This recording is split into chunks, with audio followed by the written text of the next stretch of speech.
Halo semuanya, selamat datang kembali di channel Alur Cerita ini. Sebelum kita mulai jangan lupa untuk tekan tombol like dan subscribe, agar kalian bisa selalu update cerita-cerita seru dan menarik di channel ini. Mari kita game on. Bab 71. Ketika berita tentang 3 Master Warrior dibunuh secara brutal, itu mengejutkan semua kultivator dan bahkan mengingatkan penjaga pavilion. Hanya saja penjaga pavilion hanya bertugas menjaga hukum dan menjaga kota untuk masyarakat umum. Untuk urusan dunia inovatif, mereka tidak punya cara untuk campur tangan, terlebih lagi bagi 3 orang berpengalaman yang berada di level Master Warrior. Satu-satunya hal yang dapat mereka lakukan adalah mengidentifikasi zombie-zombie tersebut dan memberitahu keluarga mereka tentang kematian mereka. Namun, berita itu menyebar dengan cepat. Bagaimanapun juga, kematian 3 Master Warrior di kota bukanlah masalah kecil. Mengenai masalah ini, Feng Jiu tidak mempedulikannya dan begitu dia kembali ke halaman rumahnya, dia memasuki ruangannya sendiri dan mulai menjaga lingkungannya. Tentara bayaran pasar gelap telah membatalkan tugas memburunya sehingga beberapa hari berikutnya terasa sangat damai, dan keduanya dapat berkonsentrasi pada kultivasi. Beberapa hari kemudian, Guan Xilin masuk dengan sedih setelah dia kembali dari pasar setelah membeli makanan kembali. Kakak, Feng Jiu merasa ada yang tidak beres saat dia melihat ekspresi sedihnya. Setelah menemukannya, dia masih belum mendapat jawaban. Kakak, dia menemukannya lagi dan dia akhirnya sadar. Oh, Jiu kecil, kamu memanggilku. Baru beberapa saat setelah memilah perasaannya barulah dia melontarkan senyuman lemah pada wanita itu, tapi yang tidak dia ketahui adalah senyuman ini terlihat sangat dipaksakan. Apa yang terjadi padamu? Apa terjadi sesuatu? Dia berjalan ke arahnya dan bertanya dengan penuh perhatian. Guan Xilin diam-diam mengendalikan kepalanya, menahan pikirannya. Jika itu adalah sesuatu yang tidak ingin kamu katakan padaku. Kalau begitu tidak apa-apa, aku tidak akan bertanya lebih jauh. Mendengar ini, dia buru-buru mendongak dengan bingung dan dengan cepat menyela, bukan itu maksudku. Hanya saja. Dia menarik napas dalam-dalam dan memandangnya. Dengan suara sedikit gemetar, dia berkata, ketika aku keluar untuk membeli sesuatu, aku mendengar kabar tentang keluargaku, aku mendengar bahwa sepupuku akan segera menikah. Setelah mengenalnya selama ini, dia tidak pernah bertanya tentang masa lalunya, atau tentang keluarganya. Demikian pula, dia tidak melakukannya tentang miliknya. Ini adalah pertama kalinya dia mendengar dia menyebut keluarganya. Apakah kamu ingin kembali dan menghadiri pernikahan? Tangannya dengan lembut menyentuh pinggangnya di mana lukanya sedang dalam penyembuhan dan dia memiliki tatapan sedih saat dia berbicara dengan nostalgia. Jiu kecil, tahukah kamu? Sejak umur 6 tahun, aku dibesarkan oleh pamanku dan terus berkultivasi bersama sepupuku sejak saat itu. Walaupun kami tidak mempunyai orang tua yang sama, namun aku selalu menghormatinya dan selalu aku menganggapnya sebagai kakakku sendiri. Tak pernah kusangka dialah pelaku yang tiba-tiba menikamku dari belakang. Jika bukan karena anugerah penyelamatan nyawamu, aku rasa aku pasti sudah mati. Aku selalu ingin memahami alasan dia ingin membunuhku, tapi begitu aku mendengar beritanya, aku tahu itu karena dia. Dia, Feng Jiu tercengang. Yah, wanita yang akan dinikahinya adalah nona muda ketiga dari keluarga He Xinya. Dia adalah tunangan yang telah ditetapkan ayahku untukku. Mendengar ini, Feng Jiu menatapnya dengan tercengang. Apa ini tadi? Dia benar-benar ditusuk dari belakang oleh sepupunya yang juga merampok tunangannya. Dia memberinya tatapan simpati, kakak laki-lakinya ini benar-benar memiliki masa lalu yang menyedihkan.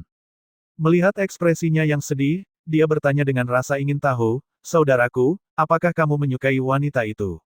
Guan Xilin menggelengkan kepalanya, perasaanku padanya tidak begitu kuat, hanya saja mengetahui bahwa dia akan menjadi wanitaku sejak muda dan mendengar bahwa dia akan menikah dengan orang lain sekarang, apalagi orang itu adalah sepupuku, itu meninggalkan rasa pahit, aku merasa sangat bersalah.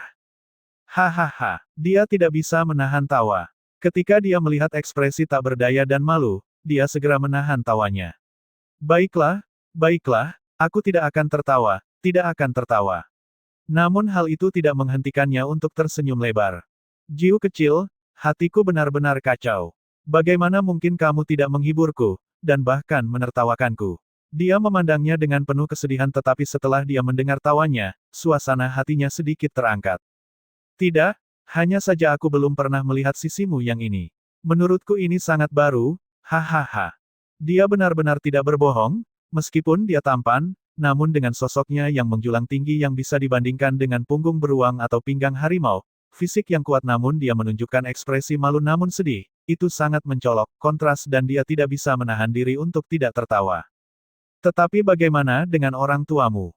Karena ayahmulah yang menentukan pertunanganmu, bukankah dia akan menentang pernikahan mereka?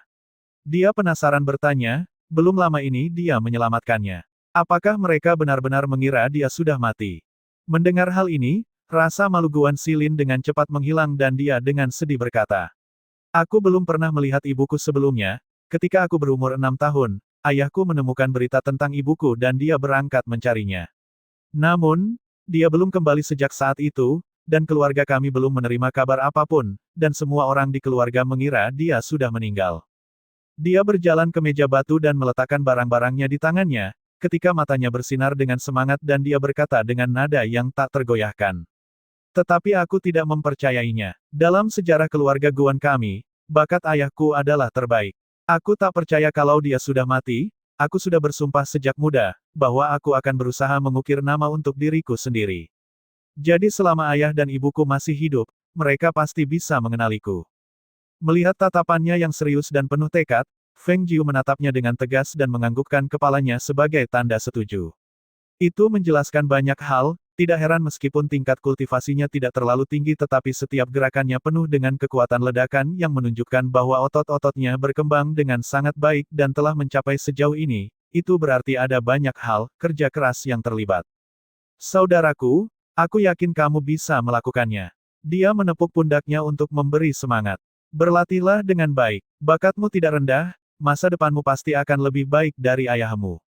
Begitu dia mengatakan itu, dia tersenyum licik. Tetapi kakak, karena sepupumu akan menikah, bagaimana mungkin kamu tidak kembali untuk memberi selamat kepada mereka? Ini sangat tidak pantas. Hah, dia memandangnya, bingung. Baiklah, biarkan aku ikut denganmu. Lagi pula, mereka tidak bisa tinggal di sini lebih lama lagi, jika tidak, jika keluarga Su sampai ke sana, betapa merepotkannya hal itu. Terlebih lagi, dia sekarang tidak memiliki kekuatan yang cukup untuk menghadapinya, jadi untuk saat ini, dia masih harus tetap bersikap rendah hati dan perlahan-lahan menunggu waktunya. Terlebih lagi, dia juga ingin sekali kembali ke kota bulan berawan untuk melihatnya. Kenapa kamu tidak pergi dan membeli kereta dulu? Aku akan keluar sebentar dan akan segera kembali. Setelah itu, dia kembali ke kamar dan berganti pakaian pria dan dia mengenakan topeng dan keluar. Guan Xilin terkejut ketika dia keluar dari kamarnya sambil melihat pakaiannya. Namun, dia tidak meminta apapun dan hanya makan beberapa makanan lalu pergi membeli kereta yang bagus untuk perjalanan pulang. Feng Jiu datang ke pasar gelap dan ada seorang gadis berpakaian hitam yang berdiri di dekat pintu dan membungkuk dalam-dalam ketika didekati. Dia hanya melirik sekilas dan melihat wajahnya yang kecoklatan, dengan tatapan menunduk ke tanah dan dia tidak memperhatikan gadis itu lebih jauh saat dia melangkah masuk.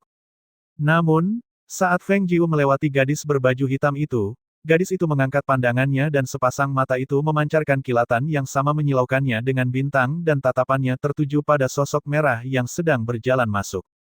Apakah kamu akan pergi? Di dalam kamar, pengawas bertanya dengan nada cemas. Tapi kita belum selesai mengumpulkan semua ramuan ajaib. Bukankah kota bulan berawan juga mempunyai pasar gelap? Setelah kamu selesai mengumpulkannya, kamu bisa mengirimkannya ke sana. Di tangannya, dia memegang kartu kristal tipis. Di dalamnya terdapat hasil penjualan 2 botol obat tersebut. Dia benar-benar tidak menyangka, bahwa pada akhirnya, kemahirannya dalam bidang kedokteran akan menjadi hal yang paling membantunya. Tapi, ini hanyalah obat yang telah dia campur menjadi sebuah ramuan, tapi jika itu dilakukan oleh seorang alkemis dunia ini. Ketika pemikiran itu terlintas di benaknya, jejak kilatan muncul di matanya dan sebuah ide perlahan terbentuk di kepalanya.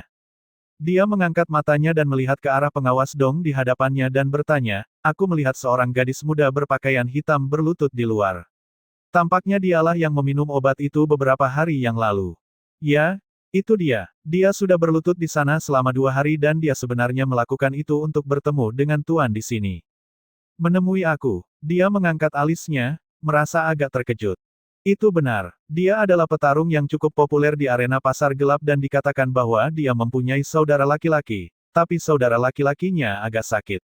Dia telah menggunakan semua uang yang dia menangkan di sini untuk pengobatan saudara laki-lakinya, tetapi semua dokter yang mereka temui mengatakan bahwa umur kakaknya tidak akan lama lagi. Saat pengawas Dong berbicara, dia melihat bahwa Feng Jiu menunjukkan ketertarikan dan dia melanjutkan dengan berkata, "Baru 2 hari yang lalu, kakaknya mengalami koma dan semua dokter di kota tidak berdaya. Dia tidak tahu harus berbuat apa lagi, karena itu dia memutuskan untuk berlutut di sana, memohon untuk bertemu dengan Tuan. Kami telah berjanji kepada Tuan bahwa kami tidak akan mengungkapkan informasi apapun tentang Anda dan tentu saja kami tidak memberi tahu dia apapun. Dan sejak itu, dia telah berlutut di sana selama ini dan dia tidak mau mengalah bahkan ketika kami mencoba mengusirnya." Feng Jiu mengangguk dan tidak mengatakan apapun. Setelah beberapa saat, dia meninggalkan beberapa petunjuk obatnya dan kemudian bangkit untuk pergi.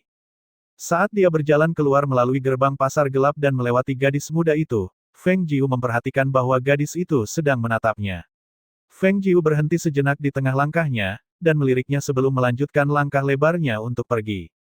Gadis muda berpakaian hitam berbalik untuk menatap sosok yang pergi, dan matanya bersinar terang sebelum dia segera bangkit untuk mengikutinya. Setelah Feng Jiu melewati 3 jalan, dia tiba-tiba menghentikan langkahnya, dan suaranya meninggi dengan nada mengejek. "Sudah lama membuntutiku, apakah kamu berpikir untuk merampokku?" Pada saat yang sama dia berbicara, dia berbalik. Sesosok berbaju hitam keluar dari belakang. Itu adalah gadis muda dan dia bahkan mengolesi wajahnya dengan warna hitam. Dia menatap sosok flamboyan berbaju merah dan sambil menggigit bibirnya, dia berkata, "Ada bau obat di tubuhmu. Kaulah yang meramu obatnya." Feng Jiu tersenyum dan dia menyilangkan tangan di depan dadanya, sudut bibirnya terangkat membentuk lengkungan yang menyeramkan saat dia berkata, "Terus." Gadis berpakaian hitam itu memandang Feng Jiu dan terdiam beberapa saat, sebelum dia tiba-tiba berlutut dan berlutut dengan kepala menunduk. "Aku mohon padamu untuk menyelamatkan saudaraku." Suaranya kaku dan dingin. Meskipun dia berlutut, punggungnya tetap tegak lurus. Jelas sekali, dia bukanlah seseorang yang terbiasa mengemis pada orang lain. Senyuman di wajah Feng Jiu semakin dalam tetapi dia menggelengkan kepalanya, "Aku menolak." Segera setelah mengucapkan kata-kata itu, Feng Jiu segera membuka langkahnya dan terus berjalan ke depan. Namun, sosok yang berlutut di belakang bergegas dan kali ini dia berlutut di tempat yang berjarak 3 langkah dari Feng Jiu. "Aku mohon padamu untuk menyelamatkan saudaraku." Suaranya tetap kaku dan keras, punggungnya tetap lurus seperti biasanya. Ketika Feng Jiu melihatnya, itu mengingatkannya pada hari di arena dulu. Mata itu kemudian menjadi seperti binatang kecil, kuat dan tekun. "Kalau begitu, beritahu aku. Berdasarkan apa aku harus menyelamatkan saudaramu? Aku dapat membantumu membunuh orang." Feng Jiu menggelengkan kepalanya. "Untuk membunuh, ada pembunuh pasar gelap profesional. Aku bisa memberimu hidupku." Feng Jiu menggelengkan kepalanya lagi, "Kamu tidak berguna bagi hidupku." Setelah mendengar itu, dia mengangkat matanya dan menatap langsung ke mata orang di depannya dan bertanya, "Lalu apa yang kamu inginkan?" Tatapan Feng Jiu menatap gadis muda itu dari atas ke bawah dengan cermat dan kemudian menggelengkan kepalanya sekali lagi sambil tersenyum sinis sebelum berjalan pergi tanpa mengucapkan sepatah kata pun. Melihat sosok merah itu perlahan menjauh, gadis berpakaian hitam itu berdiri dan berteriak, "Aku bisa menghangatkan tempat tidurmu." Tiba-tiba mendengar kata-kata itu dari belakangnya, kaki Feng Jiu tersandung, hampir menyebabkan wajahnya membentur tanah. Feng Jiu menoleh ke belakang, agak terkejut ketika dia melihat ke arah gadis muda yang wajahnya berlumuran hitam dan dia bertanya kepada gadis muda itu dengan nada ragu-ragu. "Apa yang baru saja kamu katakan?" Gadis muda itu menggigit bibirnya saat matanya menatap tajam ke sosok berbaju merah dan berkata, "Aku bisa menghangatkan tempat tidur untukmu." Ketika Feng Jiu mendengar kata-kata itu dengan sangat jelas kali ini, dia berjuang untuk menekan keinginan kuat di dalam dirinya untuk tertawa terbahak-bahak dan dia malah berkata dengan nada menggoda, "Aku lebih memilih wanita cantik. Gadis kecil berwajah hitam sepertimu menawarkan untuk menghangatkan tempat tidurku dan aku harus menerimanya." Ketika gadis berpakaian serba hitam itu mendengar kata-kata Feng Jiu, dia segera mengangkat lengan bajunya dan mengusap wajahnya, memperlihatkan wajah aslinya di bawah. "Aku tidak jelek." Dia menatap Feng Jiu untuk berkata. Benar sekali, gadis muda itu tidak hanya tidak jelek, dia sebenarnya memiliki ciri-ciri yang sangat indah. Itu adalah wajah cantik alami dan fitur halusnya yang rumit dipadukan dengan wajah kecil seukuran telapak tangan seharusnya memancarkan daya tarik kecantikan yang sangat mempesona. Namun, tidak ada sedikit pun sikap malu-malu dari seorang gadis muda pada dirinya, tapi sebaliknya, dia menunjukkan sikap dingin dan jauh. Tapi bagian depannya yang dingin itu masih memancarkan semacam pesona dingin di sekelilingnya. Selain membuat wajahnya menjadi hitam dan kotor, dia juga mengubah tampilan alis dan matanya agar dirinya terlihat kurang menonjol. Tanpa harus melihat, Feng Jiu menebak bahwa buah dadanya yang datar pasti diikat erat dengan kain tebal juga. Gadis itu setidaknya cukup pintar untuk menyembunyikan penampilannya yang luar biasa, atau mereka mungkin akan membawa banyak masalah padanya. Feng Jiu mengambil langkah lebar untuk berjalan kembali, mendekati gadis berjubah hitam itu. Tatapan Feng Jiu menggoda ketika dia bertanya, "Kamu benar-benar akan menghangatkan tempat tidurku. Selama kamu menyelamatkan saudaraku, hidupku adalah milikmu, apalagi cangkang tubuh ini." Gadis itu bersikap apatis, terlihat sangat acuh tak acuh. Namun tubuhnya menjadi tegang karena kedekatan Feng Jiu dan tangannya yang digenggam erat memberitahu Feng Jiu bahwa gadis muda itu tidak acuh seperti yang dia coba gambarkan. Ngomong-ngomong, gadis mana yang tidak keberatan menghangatkan tempat tidur orang asing seperti ini? Atau bahkan menyerahkan nyawanya begitu saja? Feng Jiu menatap gadis muda itu sebentar dan ujung bibirnya melengkung sebelum dia berkata, "Kalau begitu, pimpin jalan." Ya, gadis muda itu menunduk saat dia mengakuinya, dan dia bangkit untuk memimpin jalan menuju tempat di mana dia tinggal. Sekitar 1 jam kemudian, Feng Jiu menampilkan rumah yang gundul dan bobrok yang tampak seperti embusan angin tipis apapun yang akan meniupnya di depan matanya. Dia melihat gadis berkulit hitam masuk ke dalam rumah dengan tergesa-gesa segera setelah membuka pintu dan dia mengikuti gadis itu tepat di belakangnya.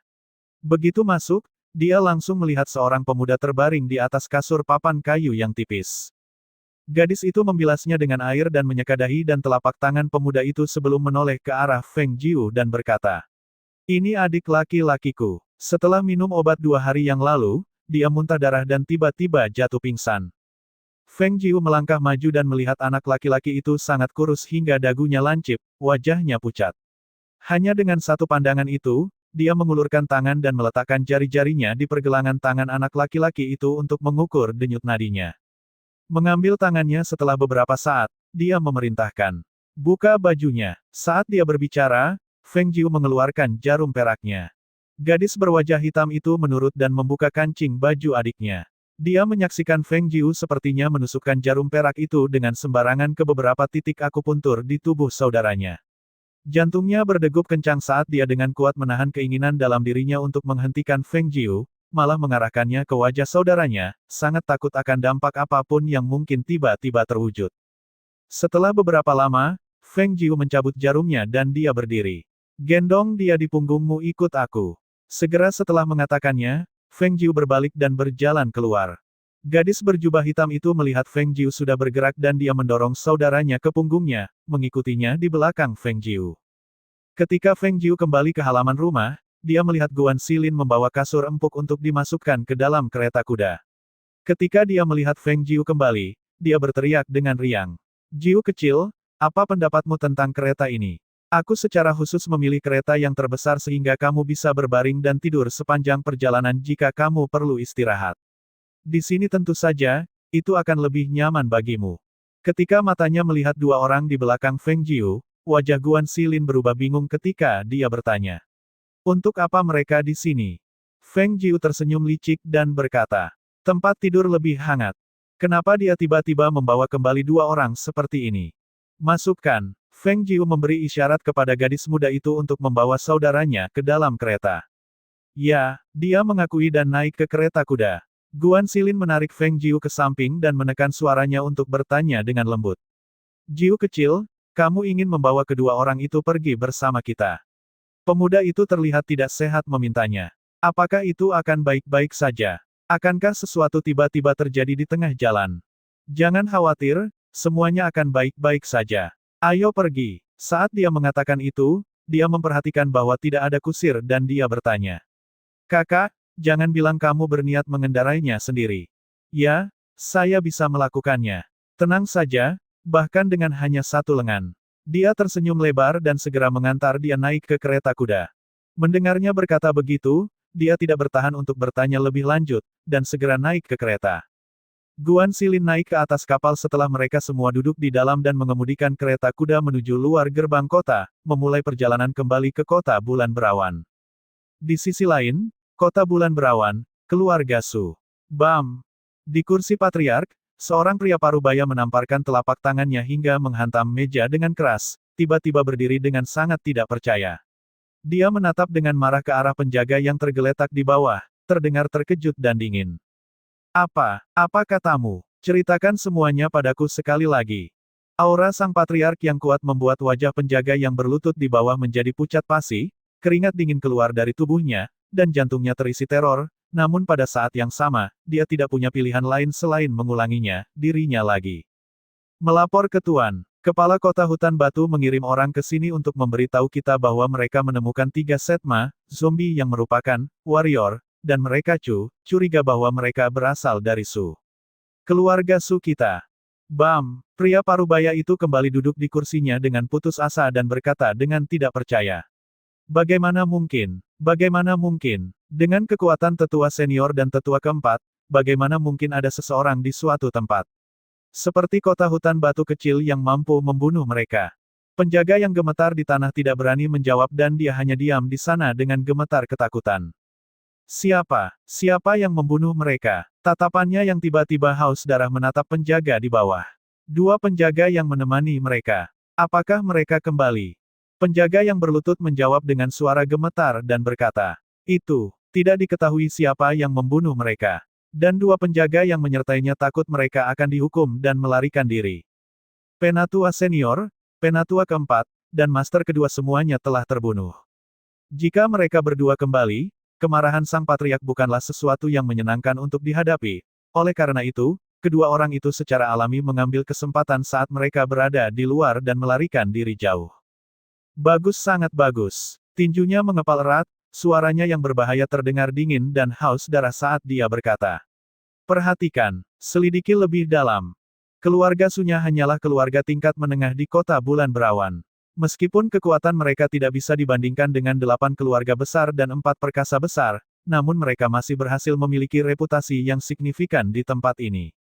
Dan sekarang, dalam waktu singkat kurang dari 1 bulan, putranya telah terbunuh, saudara laki-lakinya telah terbunuh, dan bahkan penatua senior dan penatua keempat juga telah terbunuh. Jika dia tidak mengetahui siapa pelakunya, bagaimana dia bisa menelan ini? Kota Bulan Berawan, di halaman tertentu. Mengenakan jubah serba hitam, dengan wajah yang sangat luar biasa, Leng Xuang memandangi sosok di halaman yang mengenakan pakaian dalam berwarna putih polos, menampilkan gaya seni bela diri yang lembut dan lemah, tatapannya terlihat sangat rumit. Adiknya terbangun beberapa hari yang lalu dan malam itu juga, dia menepati janjinya dengan menelanjangi dirinya dan berbaring di tempat tidur Feng Jiu. Pada saat ini, dia masih ingat ketika Feng Jiu mengangkat selimut dan melihat tubuhnya yang telanjang bulat. Ekspresi terkejut Feng Jiu dan tatapan yang dia berikan, tak berdaya terpecah antara keinginan yang saling bertentangan antara tertawa atau menangis. Dan pada saat itulah Leng Xuang mengetahui bahwa Feng Jiu adalah perempuan. Namun jika Feng Jiu tidak membutuhkannya untuk menghangatkan tempat tidurnya, dan tidak tertarik pada kecantikannya, lalu mengapa Feng Jiu setuju untuk membantunya? Tapi, apapun alasannya, karena dia menyerahkan hidupnya kepada Feng Jiu akan menjadi nyonya. Itu adalah satu hal, itu tidak akan berubah. Leng Xuang, apakah kakakku sudah kembali? Feng Jiu menenangkan diri setelah menyelesaikan latihannya dan menoleh ke arah gadis muda cantik yang berdiri di tangga. Semakin dia memandang gadis itu, semakin menyenangkan mata gadis muda itu. Leng Xuang tersadar kembali dan berjalan menuju nyonya. Dia menundukkan kepalanya dan berkata dengan hormat. Nyonya, tuan muda belum kembali. Dia keluar pagi-pagi sekali dan masih belum kembali. Feng Jiu bertanya, sedikit bingung. Dia kemudian bertanya lebih lanjut. Apakah pernikahan antara keluarga Guan dan keluarga Ke akan terjadi dalam waktu 3 hari? 3 hari kemudian, Leng Xuang menjawab dan berhenti sejenak sebelum dia melanjutkan berkata. Tetapi ketika tuan muda pergi, dia berkata dia ingin kembali lebih awal dan tidak ingin nyonya pergi bersamanya. Dia berkata dia akan menangani masalah ini sendiri. Mendengar itu, Feng Jiu tersenyum. Dia pasti khawatir masalah akan menjadi sangat tidak nyaman jika dia pergi bersamanya. Selain itu, di dalam hatinya, Dia masih percaya bahwa keluarga Guan tidak akan memperlakukannya terlalu kejam dan dia masih sangat yakin bahwa anggota klannya tidak akan membayangkan dinginnya di hadapan kepentingan pribadi mereka. Itu mungkin hal yang bagus. Membiarkannya menanganinya sendiri, dia akhirnya akan menyadari bahwa orang-orang, ketika dihadapkan dengan kepentingan pribadi mereka yang dipertaruhkan, tanpa ragu akan menjadi kejam dan tanpa ampun bahkan terhadap klan mereka sendiri. Terhadap klan tempat Guan Xilin berada, dia tidak menyukai kata-kata kecil mereka. Sedangkan untuk keluarga Feng, ketika dia memikirkan semua yang akan dia ketahui tentang keluarga Feng setelah dia datang ke kota bulan berawan, hatinya mulai merasa agak berkonflik.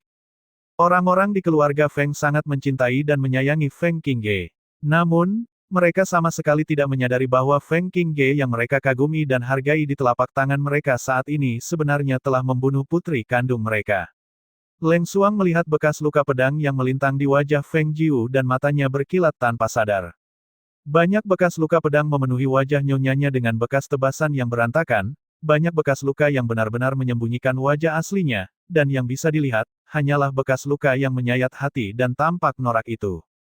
Dia benar-benar tidak dapat membayangkan, orang seperti apa yang ingin menghancurkan wajah seorang gadis sepenuhnya. Kebencian macam apa yang ada di baliknya sehingga membuat seseorang mampu melakukan hal ini. Ketika dia memikirkan betapa tidak berdayanya nyonya, Leng Xuang dengan tegas memutuskan pada dirinya sendiri, bahwa dia tidak akan meninggalkan sisi nyonya untuk melindungi setiap langkahnya. Leng Xuang jelas-jelas tidak menyadari keterampilan dan kekuatan yang dimiliki Feng Jiu pada saat itu, karena sejak dia datang untuk melayani Feng Jiu, dia hanya melihat Feng Jiu berlatih seni bela diri yang lemah lembut itu setiap pagi di halaman, sama sekali tidak memiliki kekuatan serangan di balik semua pukulannya.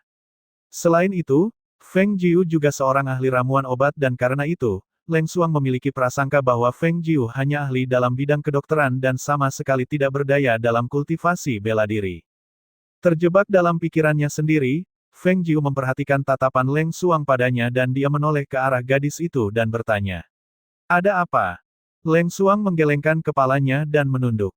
Melihat hal itu, Feng Jiu sepertinya sudah bisa memahami apa yang dipikirkan gadis itu sambil membelai wajahnya sendiri dan berkata sambil tersenyum. Penasaran bagaimana wajahku bisa rusak parah? Suaranya berhenti sejenak dan kemudian dia berkata dengan nada acuh tak acuh. Sebenarnya, jika dilihat sekarang, keadaannya sudah jauh lebih baik. Pada awalnya, bahkan aku tidak tahan melihat diriku sendiri. Dia tidak terlalu khawatir dengan bekas luka di wajahnya. Lagi pula, begitu dia berhasil mengumpulkan semua ramuan yang dia perlukan, dia bahkan tidak memerlukan waktu sebulan sebelum dia bisa mengembalikan wajahnya seperti semula. Yang lebih dia khawatirkan saat itu adalah kakak laki-lakinya. Pasar gelap telah mengirimkan berita, memberitahunya bahwa ramuan ajaib yang dia cari sangat sulit ditemukan, dan mereka belum berhasil mengumpulkan semuanya.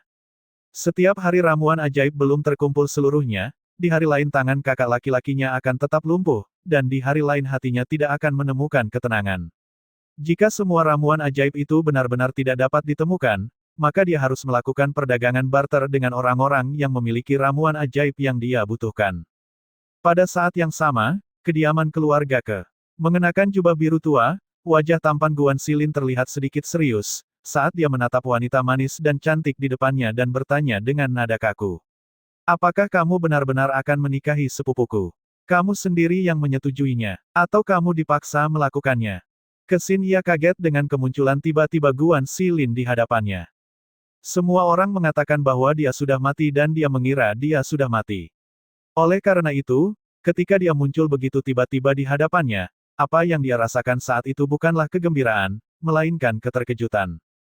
Kamu belum mati. Wajahnya pucat, dan suaranya bergetar saat dia memandangnya. Guan Xilin menatap lurus ke arahnya, tatapannya bercampur emosi. Dia tidak tahu kenapa dia datang ke sini. Mungkin karena hatinya merasa itu tidak adil baginya, karena dia selalu menganggapnya sebagai istrinya. Jiu kecil bertanya padanya apakah dia mencintai Kesin ya. Dan dia telah memberitahunya bahwa itu tidak bisa disebut cinta, tapi hanya saja selalu ada sedikit rasa suka di hatinya. Lagi pula, karena selalu berpikir bahwa dia akan tumbuh menjadi pengantinnya sejak muda, cara dia memandangnya dan cara dia memperlakukannya selama ini selalu berbeda dari cara dia memperlakukan orang lain. Tapi wanita yang selama ini dia pikir akan menjadi istrinya, kini akan menikah dengan orang lain, dan itu bahkan dengan sepupunya. Perubahan ini, Entah kenapa membuatnya merasa agak tidak nyaman di hatinya. Tapi sekarang, dia benar-benar ingin tahu, apakah dia melakukannya atas kemauannya sendiri. Mendengar kabar tersebut, ketika ayahku dan ibuku yang bergegas melihat sosok yang menjulang tinggi di halaman rumah putri mereka, hati mereka melonjak dan wajah mereka berubah. Silin. Guan Silin menoleh, dan melihat dua senior keluarga ke. Dia kemudian berkata, saya datang ke sini hanya mencari satu kata. Setelah mengatakan itu, dia berpaling dari mereka, dan menatap lurus ke arah ke Xin Ye di hadapannya sekali lagi. Melihat wajah putrinya yang pucat pasi, tatapannya yang licik tak berani menatap ke arah Guan Silin, hati ibu kemeringis dan dia maju ke depan untuk menenangkan putrinya, sambil dia menatap ke arah Guan Silin dengan tatapan tidak senang. Menurutmu, apa yang kamu lakukan di sini? Pertunanganmu dengan ia kecil kami telah dibubarkan. Apa bedanya bagimu dengan siapa yang dinikahi oleh ia kecil kami? Oh, Silin, pertunangan itu baru dibubarkan setelah kedua keluarga Guan dan mendiskusikannya bersama. Dan mengenai pernikahan antara ia kecil dan sepupumu, itu juga diputuskan hanya setelah para senior dari keluarga Guan dan menyetujuinya, untuk itu juga. Kata tetua sambil menghela nafas dalam hati sambil menatap Guan Silin. Meskipun ia berasal dari keluarga yang baik, namun sayang sekali, ia adalah seorang yatim piatu dan dalam hal status dan kedudukan, Guan Silin tidak dapat dibandingkan dengan sepupunya dalam hal apapun. Dan kamu juga menyetujuinya. Dia masih menatap ke Xin Ye, terus-menerus meminta jawaban. Namun, melihat Guan Silin memaksa putrinya untuk memberikan jawaban, ibu menjadi marah. Jadi bagaimana jika ia kecil menyetujuinya? Bersama Guan Siruan tidak lebih buruk daripada bersamamu. Mengapa kamu tidak melihat dirimu sendiri dan melihat apa yang bisa kamu tawarkan? Kamu bahkan tidak memiliki kedua orang tuamu, jadi bagaimana statusmu di keluarga Guan bisa dibandingkan dengan Guan Siruan dalam hal apapun? Kata-kata ibu ketajam dan diwarnai dengan sarkasme sambil terus berkata. Tidak ada salahnya memberitahumu, biarkan saja kamu menyerah sepenuhnya. Para senior keluarga Guan telah memberitahu kami hal ini. Dalam pemilihan untuk ketua muda dari antara anggota keluarga Guan yang akan diadakan 3 bulan kemudian, Guan Siruan pasti akan menang menjadi ketua muda. Itu artinya, ya kecil kita di sini, akan segera menjadi nyonya ketua muda, dan ketika Siruan akhirnya mengambil alih sebagai kepala keluarga di masa depan, dia kemudian akan menjadi nyonya kepala keluarga Guan. Jika dia menikahimu, apa yang akan dia dapatkan? Mendengar perkataan ibu Guan Silin tidak berkata apa-apa. Dia hanya menatap serius pada Xin Ye yang sedang dilindungi di belakang ibunya untuk sementara waktu, sebelum dia tiba-tiba berbalik dan mengangkat kakinya untuk berjalan keluar tanpa berkata apa-apa. Ayah melihat lengannya terkulai lemas di sisi tubuhnya dan dia berkata dengan kaget. Mengapa lengan kanannya tampak seperti lumpuh? Ibu menjawab dengan nada tidak terpengaruh. Mengapa kamu peduli dengan apa yang terjadi padanya? Ya kecil kita tidak ada hubungannya lagi dengannya mulai sekarang. Aku akan kembali ke kamarku dulu. Xin Ye segera kembali ke kamarnya setelah mengatakan itu dan setelah menutup pintu di belakangnya, dia berjalan ke meja rias dan duduk. Dia menatap jepit rambut kayu di kotak perhiasannya sejenak dan tiba-tiba dia mengambilnya dan melemparkannya ke dalam keranjang di sudut ruangan. Aku membuat pilihan yang tepat, aku tidak akan menyesalinya, aku pasti tidak akan menyesalinya. Dia menghilangkan sedikit rasa tidak nyaman yang menarik hatinya dan matanya menjadi bertekad. Dia tahu betul tidak peduli seberapa baik Guan Silin memperlakukannya, dia tetap tidak akan bisa memberikan apa yang diinginkannya. Aku kembali. Di halaman, Feng Jiu membuka matanya untuk melihat ke arah Guan Silin. Melihat dia kembali dengan marah, dia tidak bisa menahan diri untuk bertanya kepadanya sambil tersenyum. Ada apa? Siapa yang menginjak kakimu? Aku pergi ke kediaman keluarga Guan Silin datang ke meja dan duduk, sebelum menuangkan secangkir air ke dirinya sendiri untuk meneguknya dengan cepat. Keluarga memandangnya terkejut saat dia menatapnya. Kupikir kamu kembali ke keluarga Guan. Aku belum akan kembali ke keluarga Guan, aku akan menunggu sampai 3 bulan kemudian sebelum aku kembali ke sana. Dan dalam 3 bulan ini, aku akan masuk kultivasi tertutup. Mendengar itu, Feng Jiu sedikit syok karena terkejut. Apa yang membuatmu begitu gelisah karena baru saja melakukan perjalanan singkat? Guan Silin menceritakan setiap kata yang diucapkan keluarga kepadanya. Dia akhirnya menyatakan, oleh karena itu, aku telah memutuskan. Jika mereka ingin menikah, mereka bisa menikah semau mereka. Lagi pula, ketika pemilihan klan keluarga tiba sekitar 3 bulan kemudian, aku pasti akan mengalahkan Guan Siruan sampai habis. Aku akan membuat mereka semua tahu, bahwa aku, Guan Xilin, bukanlah orang yang bisa dianggap enteng. Dia harus membuat mereka semua menyesalinya. Bukan hanya keluarga tapi juga seluruh senior keluarga Guan. Mereka semua mengira dia lebih rendah dari Guan Siruan, tapi dia akan membuktikan kepada mereka semua dan membuat mereka semua sadar, bahwa Guan Siruan tidak bisa dibandingkan dengannya. Feng Jiu mengangguk dan berkata, hahaha, aku setuju. Aku baru saja meminta Leng Xuang pergi ke pasar gelap. Dalam 3 bulan ini, lenganmu akan pulih hingga menjadi seperti semula. Hatinya langsung menghangat dan dia menunjukkan senyuman di wajahnya untuk mengatakan, Jiu kecil, terima kasih. Kamu adalah saudaraku, untuk apa perlu mengucapkan terima kasih? Baiklah, kamu harus kembali ke kamarmu dan berkultivasi. Sebelum lenganmu pulih, latihlah pengembangan mental dengan baik sehingga ketika saatnya tiba, usahamu akan menuai hasil yang jauh lebih baik. Baiklah, aku akan kembali ke kamarku sekarang. Guan Xilin berdiri dan kembali ke kamarnya. Beberapa hari berikutnya terasa damai namun sibuk. Guan Xilin sibuk melatih pengembangan mentalnya sementara Feng Jiu sibuk dengan kultivasi bela diri dan meramu obat. Ketika hari-hari mereka terisi dengan baik, waktu berlalu dalam sekejap bagi mereka. Tanpa disadari, mereka sudah datang ke kota bulan berawan selama 2 bulan. Dan, dengan menggunakan formula perdagangan barter, Feng Jiu berhasil mengumpulkan semua tanaman herbal yang dia butuhkan dalam waktu kurang dari sebulan. Dia membutuhkan waktu 2 minggu lagi setelah itu dan berhasil merawat lengan kakak laki-lakinya hingga sembuh total. Dalam 2 bulan ini, nama Feng Jiu di kota bulan berawan perlahan-lahan berkembang, tanpa alasan lain, hanya karena bahkan bagi orang-orang yang belum pernah melangkah ke pasar gelap, mereka pernah mendengar bahwa dokter hantu telah muncul di kota bulan berawan. Kota bulan berawan, seseorang tidak hanya memiliki keterampilan medis yang sangat baik, tetapi juga sangat ahli dalam meramu obat-obatan.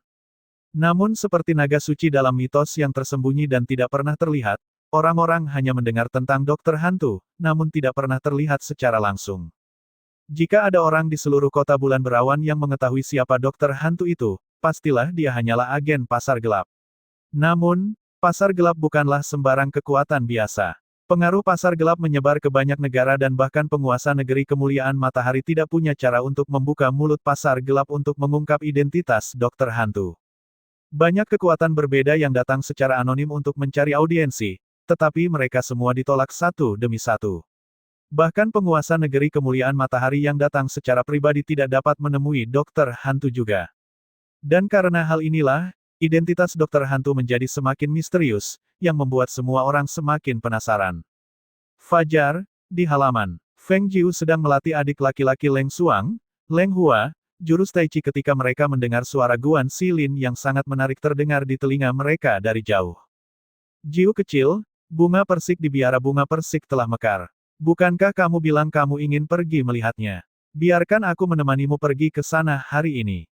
Feng Jiu perlahan kembali ke posisi istirahat dan mengakhiri napas perlahan sebelum menoleh ke Leng Hua untuk berkata.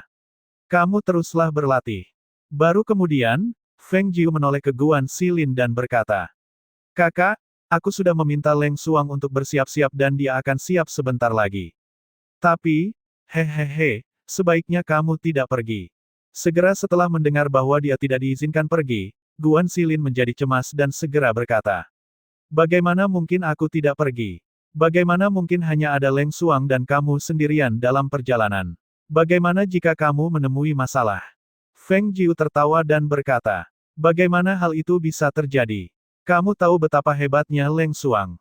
Terlebih lagi, jangan lupa bahwa kamu ingin mengalahkan Guan Siruan di depan mata semua orang di keluarga Guan bulan depan, jadi, sebaiknya bukankah kamu menghabiskan lebih banyak waktu untuk berkultivasi? Feng Jiu berhenti sejenak dan kemudian melanjutkan berkata. Terlebih lagi, aku mendengar bahwa pemandangan di biara bunga persik sangat bagus dan aku bermaksud untuk tinggal di sana beberapa hari sebelum kembali. Tinggal beberapa hari. Guan Xilin terkejut sesaat sebelum dia berkata. Tetapi biara bunga persik tidak pernah mengizinkan siapapun menginap semalaman sebelumnya. Feng Jiu tertawa licik. Mereka belum pernah melakukan itu, tapi... Lihat apa ini. Dia mengeluarkan sesuatu dari cincin ruang dan melambaikannya di depan wajah Guan Xilin. Guan Xilin mengambilnya dari tangannya untuk membacanya dengan teliti dan matanya melebar tanpa sadar saat dia berseru. Akta tanah. Akta tanah untuk biara bunga persik. Bagaimana kamu bisa mendapatkannya? Bulan lalu, seseorang datang ke pasar gelap meminta untuk bertemu denganku. Awalnya aku tidak mau ambil pusing dengan itu, tapi saat aku melihat bahwa bayarannya adalah biara bunga persik, aku menerimanya. Jadi, untuk selanjutnya, tempatnya sekarang sepenuhnya menjadi milik kita.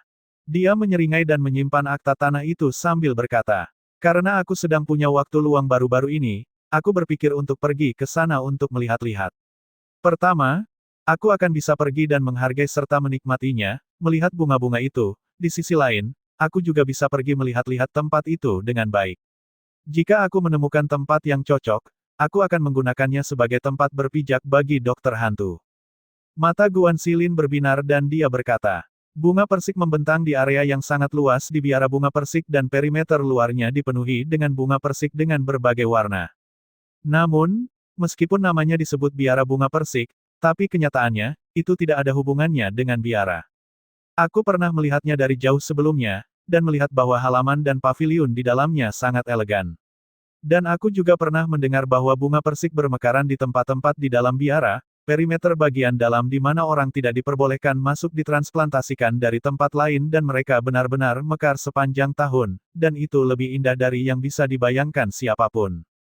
Mendengar hal itu, Feng Jiu melirik ke arahnya dengan penuh pengertian dan berkata, saudaraku, sepertinya kamu tahu banyak tentang hal itu. Guan Xilin menggaruk kepalanya dan dia tertawa malu-malu sambil berkata, aku pergi ke sana bersama beberapa teman sebelumnya dan dari situlah aku mengetahui semua ini. Saat dia berbicara, dia melihat Feng Jiu masih menatapnya dengan senyum lebar dan dia melambaikan tangannya padanya untuk berkata, kalian pergi saja, aku tidak akan pergi bersama kalian kali ini. Aku akan menunggu sampai waktu perjalanan berikutnya. Ketika semuanya sudah siap di sana, masih belum terlambat bagimu dan Leng Hua untuk datang. Feng Jiu mengangguk dan melirik ke arah Leng Hua yang masih berlatih Tai Chi dan dia berkata, kemarilah. Leng Hua jatuh ke posisi istirahat dan dia menghela napas ringan sebelum dia berlari. Nyonya, sejak dia bangun, kesehatannya membaik dari hari ke hari. Dia, yang sebelumnya merasa kesulitan untuk berjalan beberapa langkah, kini bahkan bisa belajar Tai Chi dari nyonyanya.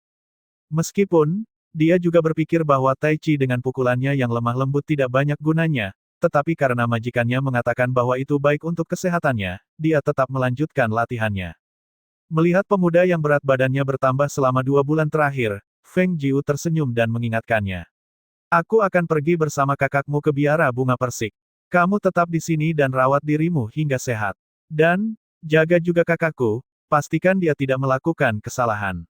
Leng Hua melirik Guan Xilin di sampingnya dan dia mengangguk dengan sungguh-sungguh sambil berkata, ya, saya akan menjaga tuan muda. Mengapa aku membutuhkan dia untuk mengawasiku? Sudah cukup jika anak itu bisa menjaga dirinya sendiri. Guan Xilin menggerutu pelan pada dirinya sendiri. Feng Jiu mengabaikannya dan melanjutkan dengan berkata, satu hal lagi, kamu harus berlatih Tai Chi siang dan malam. Saya berjanji. Leng Hua menyetujuinya sekali lagi. Saat itu, Leng Suang datang dengan mengenakan setelan jas hitam pekat. Ketika dia melihat mereka semua di halaman, dia menghampiri Feng Jiu dan berkata, nyonya, kereta kudanya sudah siap. Kita akan pergi segera setelah aku berganti pakaian. Segera setelah mengatakan itu, Feng Jiu berbalik dan berjalan menuju kamarnya. Leng Suang menoleh ke arah adik laki-lakinya setelah itu dan tatapannya melembut saat dia mengingatkannya dengan lembut. Aku akan pergi bersama nyonya dan kamu menjaga dirimu baik-baik di sini, di rumah. Leng Hua mengangguk dan dia berkata dengan cemas juga. Kakak, lindungi nyonya dengan baik, dan jangan biarkan siapapun mengganggunya. Mendengar kata-kata itu, Guan Xilin menganggukkan kepalanya dan berkata, benar, kamu harus benar-benar mengawasinya dengan cermat. Terutama bagi semua pria bejat itu. Jangan izinkan mereka mendekati Jiu kecil. Semakin dia memikirkannya, dia menjadi semakin khawatir. Baiklah, aku harus ikut dengannya. Namun sayang, Jiu kecil tidak mengizinkannya dan terlebih lagi, dia harus tinggal di rumah untuk berkultivasi. Leng Suang melihat ekspresi khawatir di wajahnya dan berkata, Tuan muda, tidak perlu khawatir. Saya akan memastikan saya memperhatikan nyonya dengan cermat. Setelah mengatakan itu, Dia menoleh ke arah Leng Hua dan mengucapkan beberapa patah kata lagi padanya sebelum berjalan untuk berdiri di luar pintu Feng Jiu dan menunggunya keluar. Tidak lama kemudian, Feng Jiu keluar dengan mengenakan pakaian merah saat dia melangkah keluar, dan pergi keluar bersama Leng Xuang. Mereka naik ke kereta kuda dan Feng Jiu berkata kepada dua orang yang datang mengantar mereka di pintu. Kami akan berangkat. Kembalilah ke dalam. Hati-hati di jalan, kata Guan Xilin. Sebenarnya, dari sini ke biara bunga persik, hanya sekitar 4 jam dengan kereta kuda dan dia bertingkah seolah-olah mereka akan pergi jauh, terus-menerus mengingatkan mereka dengan cemas seperti induk ayam tua. Feng Jiu menurunkan tirai jendela dan Leng Xuang yang duduk di luar meminta kusir untuk berangkat dan mereka berangkat menuju biara bunga persik. Pada saat yang sama, kediaman Feng, halaman bulan sabit. G kecil, apakah kamu siap? Yixuan sudah menunggu di luar selama setengah hari. Mengenakan pakaian hitam, Jenderal Feng yang jangkung berjalan mondar-mandir di luar, sesekali melirik ke pintu ruangan yang tertutup rapat. Ketika dia melihat pintu kamar terbuka, dan putrinya yang berharga keluar melalui pintu itu, dia bergegas mendekat. Apa yang harus ayahmu lakukan denganmu? Sejak Ruoyun pergi, kamu bahkan tidak ingin ada pelayan yang melayanimu, dan bersikeras melakukan semuanya sendiri. Apa jadinya? Kamu adalah putri Feng Xiao dan kamu tidak perlu melakukan hal seperti ini. Para pelayan akan mengurus semuanya untukmu dengan baik dan sebagaimana mestinya. Dengarkan ayahmu. Carilah pelayan pribadi untuk melayanimu. Jika memang masih tidak berhasil, aku sendiri yang akan memilih satu dari rumah tangga Feng. Mata Feng Qingge dipenuhi dengan kegembiraan dan wajahnya yang sangat cantik diwarnai dengan cibiran lucu saat dia menggenggam tangannya. Ayah, jangan khawatir tentang hal itu.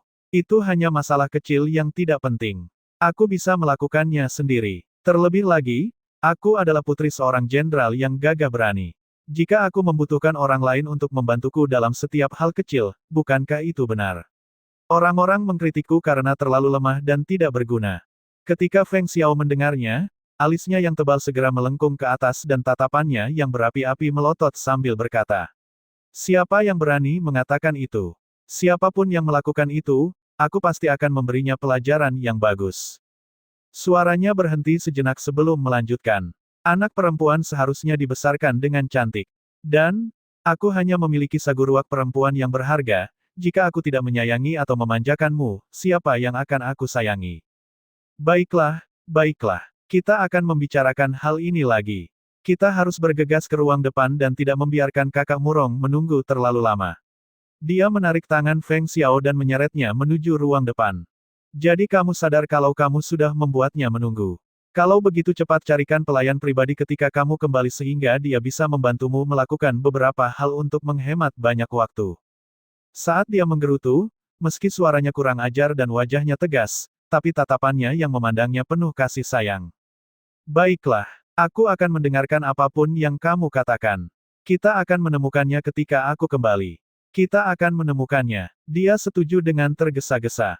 Feng Xiao akhirnya mengangguk puas dan tersenyum. Lebih tepatnya seperti itu. Di aula depan, Murong Yixuan sedikit linglung saat dia menatap teh di cangkir teh yang dia angkat. Akhir-akhir ini, pikirannya tiba-tiba teringat pada gadis berpakaian merah yang dilihatnya di kota hutan batu. Bukan karena alasan lain, tapi hanya karena rasa keakraban yang tidak bisa dijelaskan. Dia pernah curiga bahwa Qingge telah ditukar tetapi hal-hal yang hanya diketahui oleh mereka berdua, Feng Qingge ini tahu segalanya tentang mereka. Apakah itu berarti dia terlalu memikirkannya selama ini? Saat dia tenggelam dalam pikirannya, dia mendengar tawa dari luar. Dia mengangkat kepalanya dan melihat Feng Qingge memegangi Feng Xiao dengan penuh kasih sayang dan berjalan ke arahnya. Melihat seberapa dekat mereka, dia menjadi tidak yakin. Pasangan ayah dan anak ini selalu dekat. Bagaimana kasih sayang dan keintiman seperti itu bisa dipalsukan? Jika dia bukan Feng Qingge yang asli, bagaimana mungkin Feng Xiao tidak menyadarinya?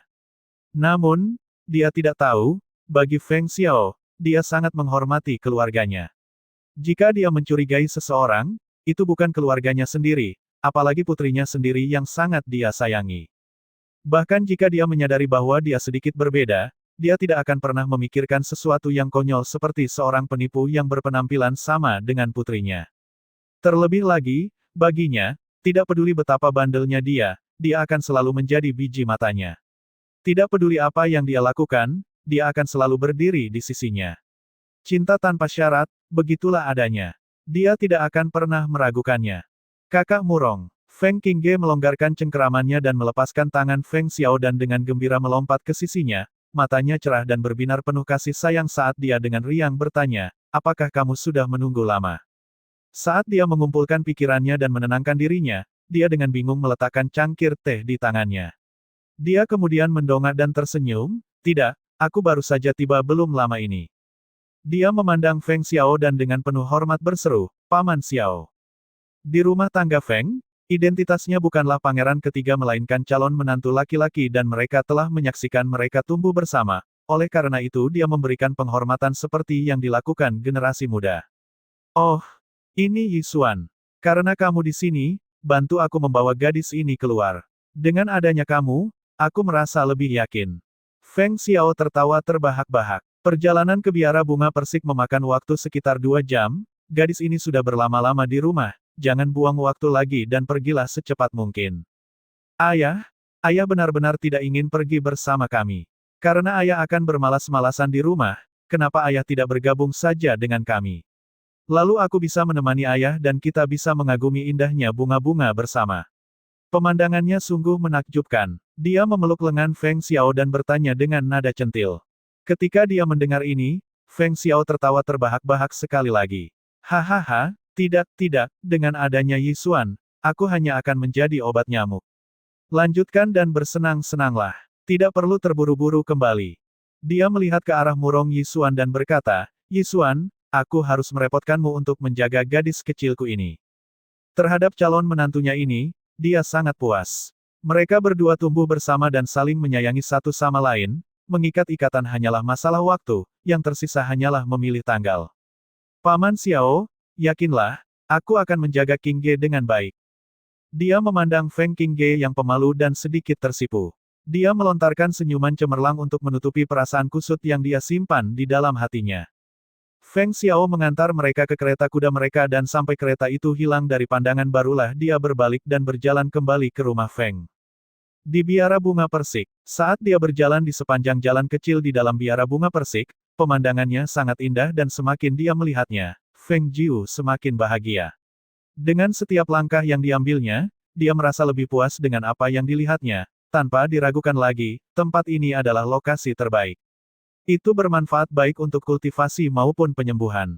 Biara bunga persik terletak di wilayah selatan kota Bulan Berawan. Sebenarnya ada seluruh gunung yang penuh dengan berbagai warna dan variasi bunga persik. Kemegahannya tidak ada habisnya. Biara bunga persik dibangun di bagian dalam surga ini dan merupakan tempat terlarang, tidak ada orang luar yang diizinkan menginjakan kaki di sini. Setiap tahun, selama bulan Maret ketika bunga persik sedang bermekaran, tempat ini merupakan tempat berpemandangan indah yang menarik banyak pengunjung. Banyak orang yang datang ke Gunung Bunga Persik ini untuk menikmati pemandangan spektakuler sambil mengagumi keindahan alam di batas luar Gunung Bunga Persik ini. Banyak juga yang mencoba melihat sekilas biara bunga persik. Kini, hak untuk memasuki surga ini sepenuhnya menjadi miliknya. Setelah dia menjelajahi tempat tinggal barunya, dia berhenti. Leng Xuang, bukankah pasar gelap mengirim beberapa penjaga ke sana? Pergi dan beritahu mereka untuk pergi ke kaki gunung dan menutup gunung selama 3 hari. Baik, tanpa bertanya, dan tanpa ragu sedikit pun, Leng Xuang menjawab dengan hormat dan segera berbalik untuk menyampaikan perintah kepada pengawal hitam. Setelah menerima perintah, pengawal hitam segera melaksanakannya. Seperti yang telah diinstruksikan oleh Penatua Yan kepada mereka, bahwa mereka harus mematuhi pengaturan orang itu tanpa syarat, dan tidak menunjukkan rasa tidak hormat sedikit pun kepadanya. Setelah perintah untuk menyegel gunung tersebut dikeluarkan, beberapa pelancong yang saat ini berada di dalam gunung datang untuk mengagumi bunga-bunga tersebut secara alami harus diusir. Bagaimanapun juga, biara bunga persik berada di tanah milik pribadi dan terserah pada pemiliknya apakah dia memilih untuk mengizinkan orang datang melihat bunga di hutan bunga persik, dan jika dia menolak, mereka harus pergi begitu saja. Karena hari masih agak pagi, belum terlalu banyak orang di hutan bunga persik dan hanya membutuhkan waktu kurang dari 1 jam untuk mengusir semua pelancong keluar dari perbatasan biara bunga persik. Pada saat itu, Feng Jiu tiba di halaman paviliun di dalam biara bunga persik dan dia melihat seorang lansia mengenakan jubah abu-abu sedang menyapu tanah di halaman. Dia menghentikan langkahnya dan bertanya, "Semua pelayan di sini sudah pergi, mengapa kamu masih di sini?" Lelaki tua berjubah abu-abu itu berbalik sambil memegang sapu dan memandangi sosok merah yang berdiri dengan tangan di belakang punggungnya di bawah pohon bunga persik di halaman dan berkata, "Aku telah menyapu lahan ini selama lebih dari 10 tahun dan tidak tahan untuk melakukannya. Apalagi meninggalkan tempat ini." Mendengar hal itu, Feng Jiu tersenyum. Tatapannya tertuju pada sosok lelaki tua berjubah abu-abu itu dan kilatan yang tak terlihat melintas di matanya sebelum dia berkata, "Jika kamu tidak sanggup untuk pergi, teruslah tetap di sini." Lelaki tua itu terkejut sesaat, dia meliriknya sambil berpikir sebelum melanjutkan menyapu tanah, tidak lagi berbicara. Feng Jiu tidak mempedulikan hal itu dan dia berbalik. Setelah dia pergi, lelaki tua itu berhenti dan melihat ke arah dia pergi, dan perlahan menarik kembali pandangannya dan terus menyapu lantai. Ketika Murong Yisuan yang menemani Feng Qingge tiba di biara bunga persik, mereka menemukan bahwa pemilik baru biara bunga persik telah memerintahkan agar seluruh gunung ditutup selama 3 hari. Setelah mengetahui hal itu, dia menoleh ke arah Feng Qingge di sampingnya dan berkata, "Kita datang pada waktu yang salah. Tempat itu telah disegel selama 3 hari, kita baru bisa kembali 3 hari kemudian." Saat gunung itu disegel, Feng Qingge merasa agak tidak senang saat dia berkata, "Maukah kamu ikut denganku 3 hari kemudian? Bagaimana jika kamu memberitahuku bahwa kamu sedang sibuk saat itu?" Mendengar itu, Murong Yisuan tersenyum tipis dan berkata dengan suara lembut, "Tidak akan. Karena aku berjanji padamu, aku pasti akan menepati janjiku. Itu tidak akan berhasil, karena kita sudah ada di sini, meskipun kita tidak bisa mendaki gunung, haruskah kita setidaknya berkeliling di sekitar area sekitar?" Mengatakan itu, dia memegang lengan Murong Yisuan dan melanjutkan, "Kakak Murong, berjalanlah bersamaku." "Baiklah." Dia menganggukkan kepalanya setuju. Mendengar itu, wajah Feng Qingge berseri-seri dan dia berkata dengan gembira, "Kakak Murong, kamu yang terbaik." Murong Yisuan tersenyum tetapi tidak berkata apa-apa, hanya menemaninya berjalan-jalan sambil menikmati pemandangan sekitar. Mungkin karena dia mendeteksi ketidakpedulian dingin pria itu, Feng Qingge merasa sedikit putus asa. Langkahnya terhenti tiba-tiba saat dia melihat orang di sampingnya. Menggigit bibir bawahnya dengan lembut, suaranya diwarnai dengan sedikit kesedihan, dia bertanya, "Kakak Murong, apakah kamu tidak menyukaiku lagi?" Murong Yisuan terkejut dan berkata, "Apa yang membuatmu berkata seperti itu? Baru-baru ini, aku merasa kamu tampak acuh tak acuh terhadapku dan tidak antusias saat bersamaku." Dia meliriknya dan kemudian menurunkan pandangannya. "Dulu, kamu tidak seperti ini. Apakah kamu tidak menyukaiku lagi?" "Gadis bodoh, itu tidak benar." Dia tersenyum sambil membelai kepalanya. "Hanya saja hatiku sedikit bermasalah, itu saja." "Hah?" Dia mengangkat matanya untuk menatapnya dengan rasa ingin tahu. Murong Yisuan tertawa dan berkata, "Binatang suci kuno itu turun ke dalam hutan 9 jebakan dan sampai saat ini, masih belum ada kabar mengenai siapa yang mendapatkannya. Kejadian itu bahkan telah menarik banyak kultivator kuat dari negara lain untuk datang ke sini dan itu terjadi, adalah masalah yang sangat penting bagi keluarga kekaisaran. Hatiku agak terganggu oleh hal ini akhir-akhir ini dan suasana hatiku pun terpengaruh, yang pasti menyebabkan imajinasimu menjadi liar." Setelah mendengar apa yang dikatakan, Feng Qingge akhirnya merasa lega dan dia berseri-seri dan berkata, "Kita sudah datang jauh-jauh ke sini jadi kamu harus melupakan semua itu untuk sementara waktu. Gunung bunga persik ini memiliki pemandangan yang sangat indah dan itu seharusnya menjadi pemandangan yang sangat indah, bisa membuatmu rileks." Murong Yisuan setuju dan berjalan bersama Feng Qingge menyusuri jalan kecil di gunung. 3 hari itu sudah cukup bagi Feng Jiu untuk mengatur ulang biara bunga persik. Pertama, dia mengubah biara bunga persik menjadi punggung bukit bunga persik dan dia menggunakan segala pengetahuannya untuk membuat mantra di sekitar punggung bukit bunga persik, memisahkan lingkaran luar dari batas dalam.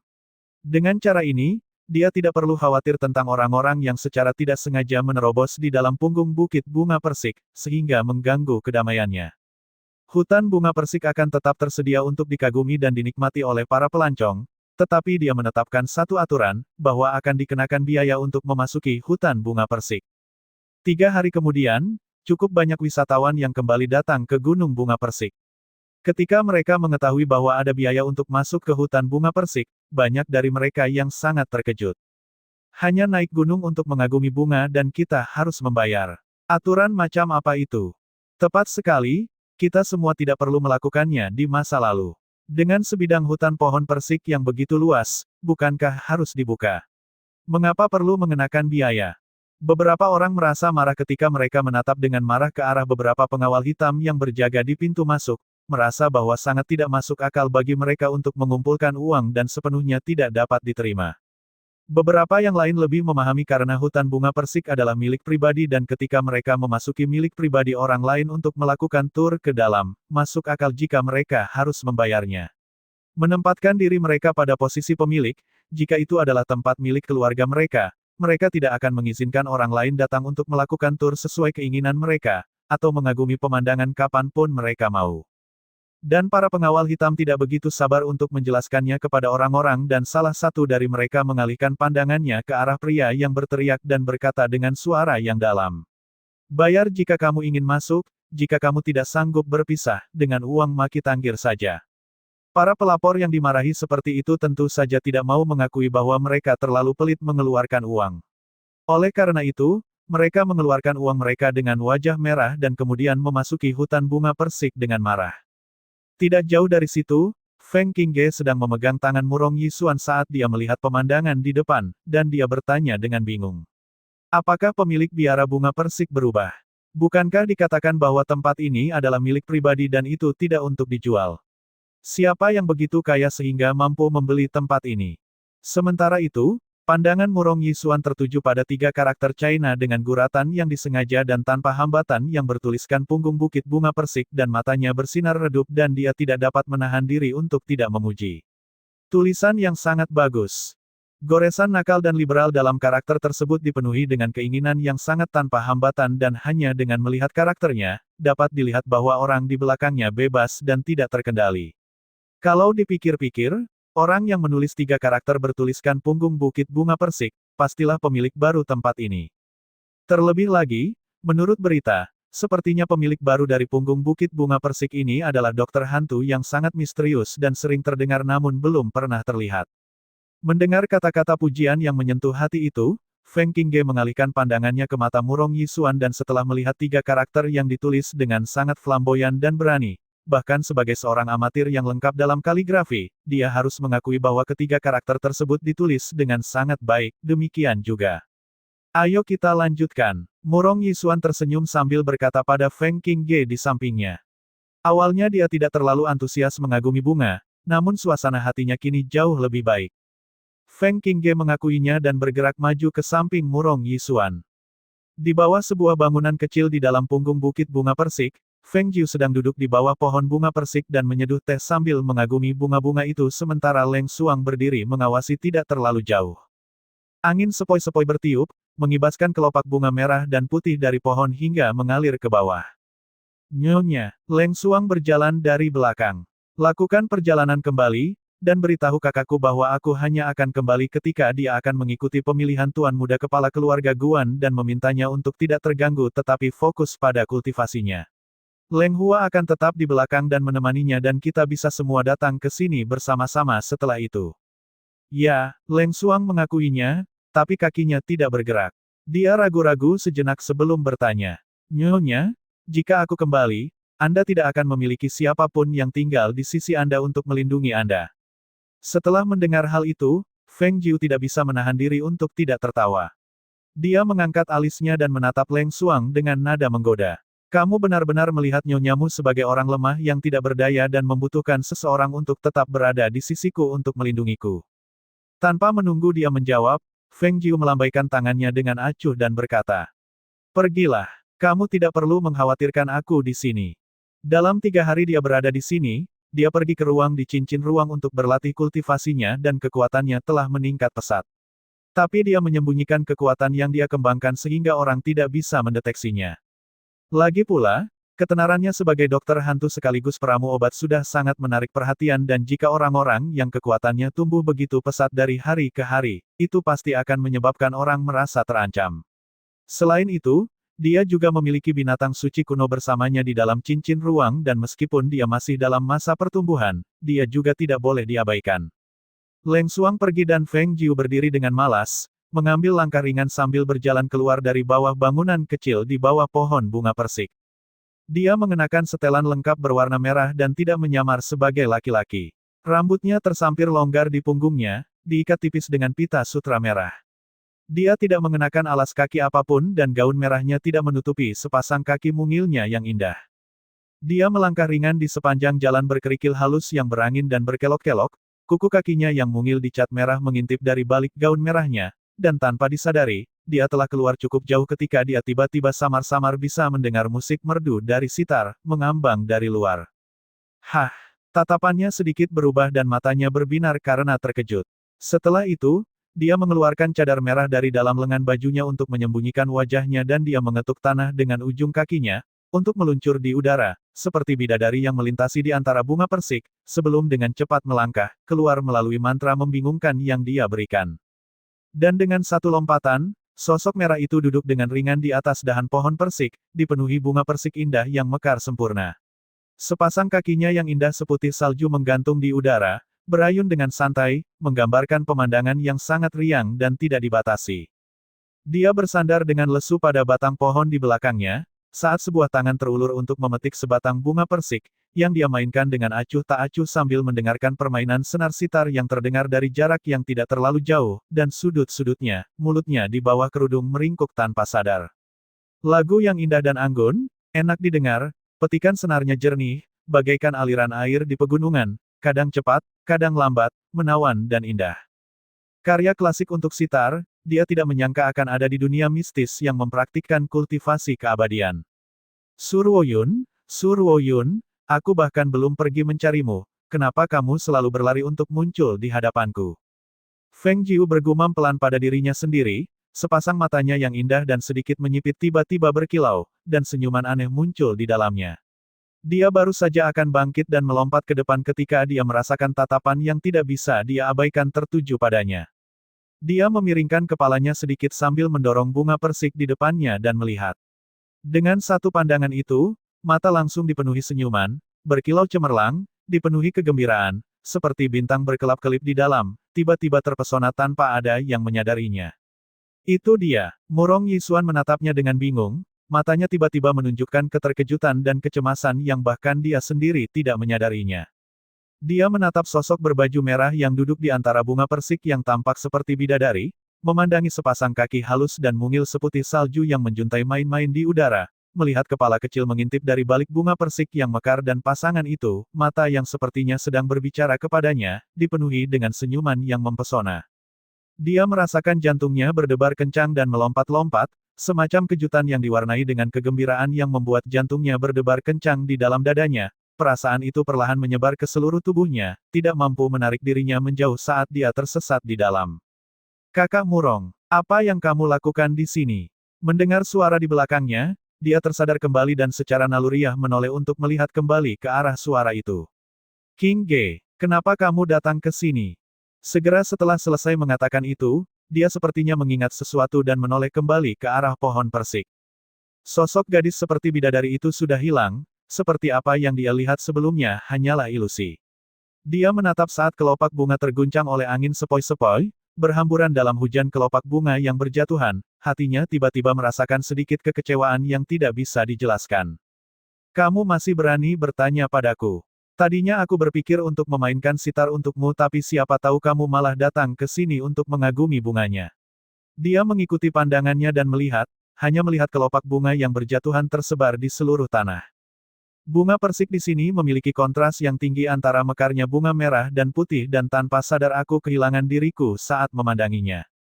Kata Murong Yisuan lembut, dengan senyuman tipis di bibirnya, tatapannya masih sedikit terganggu. Dia baru saja hendak mengatakan bahwa bunga persik di sekitarnya semuanya seperti ini ketika ekspresi Feng King Ge tiba-tiba menjadi cerah dan dia bertanya. Kakak Murong, apakah kamu mencium aroma yang aneh? Aroma, udara dipenuhi aroma bunga persik. Tidak, Feng King Ge menggelengkan kepalanya dan berkata, sepertinya ada bau lain. Saat dia berbicara, dia tiba-tiba mendengar suara mendengung dari kejauhan. Dia berbalik ke arah suara itu dan melihat segerombolan lebah hitam besar dengan cepat mendekat ke arah mereka. Wajahnya segera berubah dan dia tidak bisa menahan teriakan ketakutannya. Lebah. Ekspresi wajah Murong Yisuan segera berubah ketika dia melihat segerombolan besar lebah. Dia segera menarik tangan Feng King Ge dan berlari. Puluhan ribu lebah menyerbu ke arah mereka dan mereka tidak mampu ditangkal oleh satu atau dua pasang tangan. Dan, tentu saja, meskipun ada lebah di sini yang mengumpulkan nektar, seharusnya tidak ada lebah yang berkelompok begitu besar secara tiba-tiba yang akan menyerang mereka. Ark! Feng Qige menjerit kesakitan saat dia merasakan lengannya disengat, dengan cepat diikuti oleh 10 lebah lainnya hinggap di atasnya, membuatnya sangat ketakutan hingga dia mulai menamparkan seluruh tubuhnya. Pergi, menjauhlah dariku. Melihat segerombolan lebah di sekitarnya hanya menyengat dirinya saja, Murong Yisuan terkejut sesaat, sebelum segera melepas jubah luarnya untuk membungkusnya. Tapi sebelum dia bisa menyelubunginya, dia berteriakan sendiri sambil menamparkan dirinya sendiri dengan keras saat dia melompat beberapa langkah untuk menghindari lebah yang mengejar. Kakak Murong, banyak lebah yang menyengatku Kakak Murong, ah! Dia berteriak sambil berlari, dan lebah-lebah itu mengikuti di belakangnya dari dekat. Terutama ketika dia melewati area dengan jumlah pelancong terbanyak di depannya, dia mengejutkan mereka semua hingga berjongkok dan memegangi kepala mereka untuk berteriak ketakutan, tetapi mereka semua segera menyadari bahwa lebah-lebah itu hanya mengejar Feng Qingge saja. Apakah dia menyentuh sesuatu yang tidak seharusnya dia sentuh? Bagaimana dia bisa menarik begitu banyak lebah ke arahnya? Saat dia berlari lewat sini tadi, ada aroma haruman di tubuhnya, mungkin dia mengoleskan terlalu banyak bedak harum. Disengat banyak sekali lebah, wajahnya pasti akan membengkak hingga menjadi seperti kepala babi. Semua pelancong lain di sekitar, terlepas apakah mereka laki-laki atau perempuan, semuanya berdiri menyaksikan ketika mereka melihat Feng Qingge berlarian di hutan pohon persik, dan beberapa wanita bahkan menyaksikan dengan tatapan sombong di mata mereka. Semua orang hanya menyaksikan segerombolan lebah mengejar Feng Qingge tanpa henti, beberapa lebah yang terbang lebih cepat menyengat wajahnya, menimbulkan beberapa jeritan yang keluar dari dirinya. Dan ketika mereka memikirkan tentang rasa sakit jika itu terjadi pada tubuh mereka sendiri, mau tak mau mereka merasa ngeri memikirkan hal itu. Ah!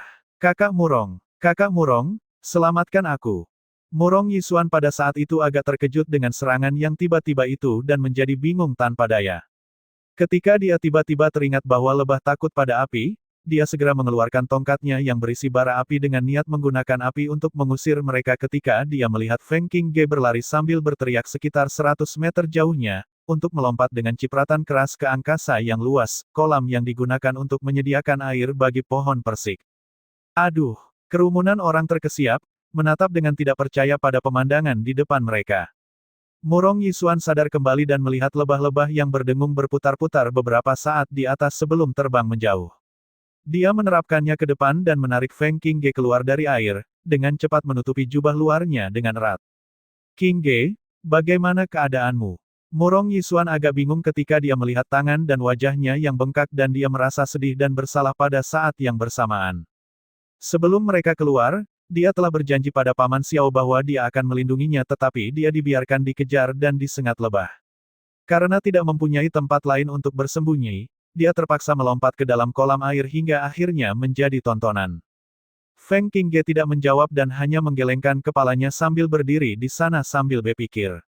Seseorang telah mengincarnya. Itu aroma yang aneh. Siapa? Siapa yang mengincarnya? Memikirkan bagaimana dia dikejar-kejar oleh lebah hingga berlari ke seluruh hutan persik dan harus melompat ke air untuk menghindarinya, dia menjadi sangat marah hingga seluruh tubuhnya gemetar. Murong Yisuan mengira dia mengalami syok karena basah kuyup sehingga dia segera menggendongnya dan melaju ke arah kereta kuda. Melihat bahwa Murong Yisuan telah membawa Feng Qingge pergi, para pelancong di sekitarnya datang untuk mengagumi bunga persik mulai berdiskusi dengan sungguh-sungguh.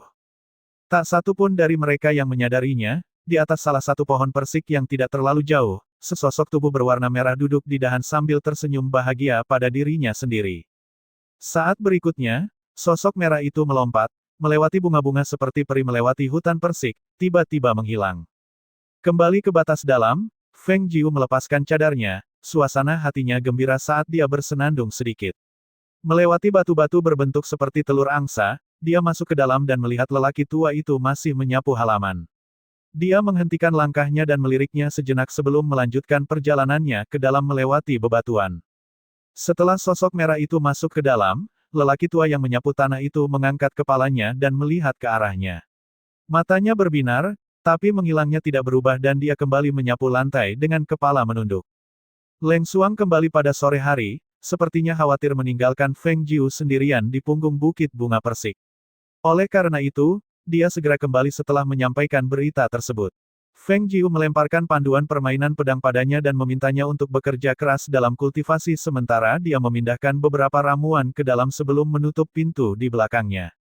Ketika pintu-pintu itu tertutup, kadang-kadang sepanjang hari dia bahkan tidak keluar untuk makan. Hari-hari di punggung Bukit Bunga Persik berlalu dengan damai dan nyaman.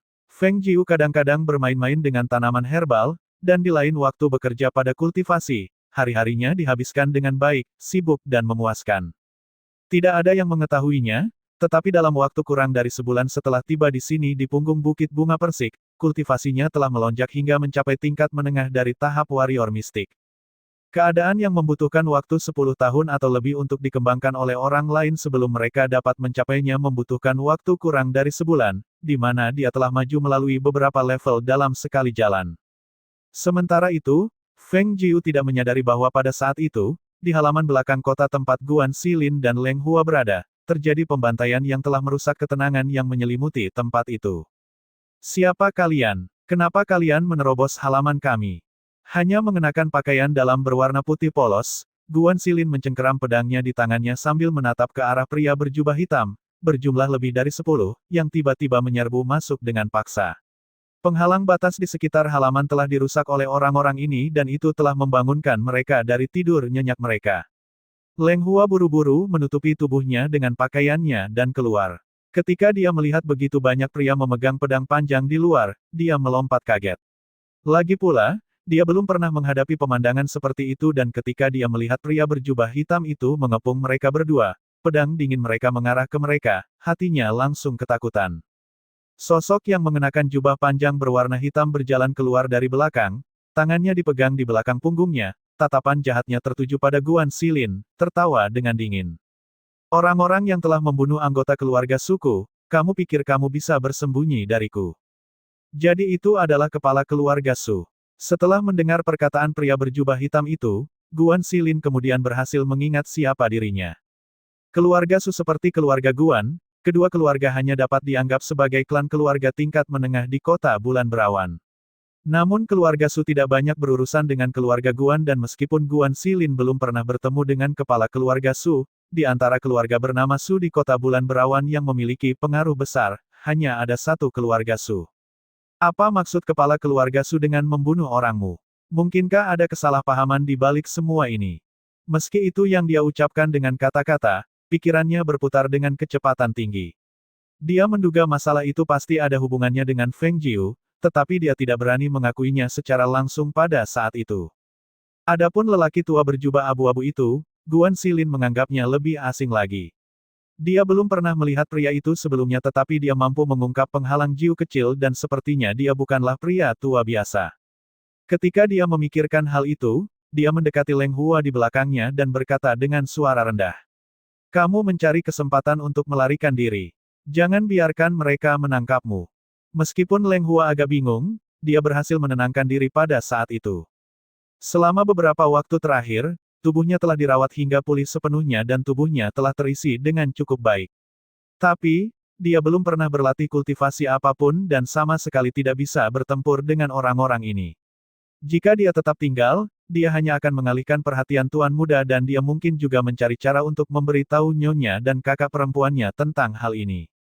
Setelah memutuskan hal itu, dia mundur sedikit. Kesalahpahaman. Hahaha. Klaim kesalahpahaman yang luar biasa. Kepala keluarga Su tertawa terbahak-bahak sebelum tiba-tiba berhenti dan tatapannya yang haus darah dan jahat tertuju pada Guan Xilin. Putraku, saudara laki-lakiku yang kedua, dengan dua tetua keluarga suku yang dibunuh oleh tangan gadis malang itu dan menurutmu hal itu bisa diselesaikan hanya dengan mengklaimnya sebagai kesalahpahaman. Bukankah kamu terlalu naif? Seperti yang diharapkan, hati Guan Xilin tenggelam. Jiu kecillah yang membunuh orang-orang dari keluarga Su. Tapi kapan ini terjadi? Kenapa dia tidak tahu apa-apa tentang hal itu? Di mana gadis malang itu? Bawa dia ke sini untuk menerima kematian. Kepala keluarga Su berteriak dalam-dalam, tatapannya melihat sekeliling. Bahkan setelah menimbulkan keributan besar, selain Guan Xilin di halaman, dia hanya melihat pemuda lain yang tidak memiliki kultivasi sama sekali. Kepala Su, kita berdua sudah menyetujui hal ini. Untuk tidak membunuh mereka terlebih dahulu setelah menangkap mereka, lelaki tua ini ingin bertanya dari mana dia belajar memasang penghalang seperti ini. Suara lelaki tua berjubah abu-abu itu terdengar berat, dan sepertinya dia menargetkan penghalang yang dipasang Feng Jiu di tempat itu. Apa yang sudah aku janjikan, Tuan, pasti akan aku tepati. Dalam situasi saat ini, yang paling penting adalah kita mencari jawaban mengenai lokasi gadis semalang itu. Segera setelah mengatakan itu, dia memerintahkan. Tangkap mereka berdua. Lari! Guan Xilin berteriak dan mendorong Leng Hua ke belakangnya, sementara dia memblokir serangan yang datang dari depan.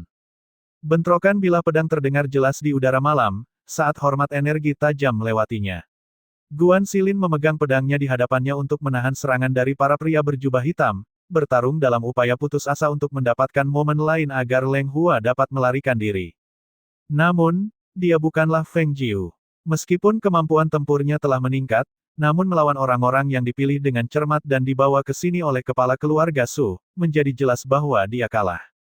Terlebih lagi, pertarungannya 1 lawan 10 dan setelah beberapa saat, pakaian dalam putihnya sudah berlumuran darah.